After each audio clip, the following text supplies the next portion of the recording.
Mister بخت، وہ مجھے غور سے دیکھ کر بولا، تم شیطان کی طرح شہرت حاصل کرنے لگے ہو، یہ چکر کیا ہے؟ چکر کچھ نہیں، میں نے تلخی سے کہا، لندن کی پولیس نااہل ہے، تم سب کالوں کے قاتل ہو۔ اس نے سوچے سمجھے بغیر میرے تھپڑ رسید کر دیا۔ میرا دماغ آؤٹ ہو گیا اور میں نے جواب میں اس کے جوڑوں کا ایک ہاتھ مار دیا۔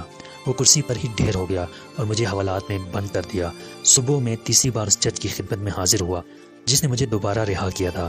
وکیل نے یہ تو ثابت کر دیا کہ محسن پر حملہ دراصل مجھ پر حملہ تھا۔ محسن میرے کمرے میں، میرے بستر پر اور میرے کپڑوں میں تھا، چنانچہ وہ نامعلوم حملہ آوروں کا نشانہ بنا، لیکن خوش قسمت تھا کہ زندہ بچ گیا۔ تاہم وہ عدالت کو یہ نہ بتا سکا کہ حملے کا شک کس پر کیا جا سکتا ہے، اور اگر واقعی میں سازش کا شکار ہوں تو سازش کا مقصد کیا ہے؟ بغیر وجہ کے کوئی کسی سے دشمنی کیسے کر سکتا ہے؟ محسن کے بیان سے میری پوزیشن مزید صاف ہو گئی، مگر ایک پولیس افسر پر حملہ کرنے کے جرم میں مجھے 1 ماہ قید محض کی سزا سنا دی گئی۔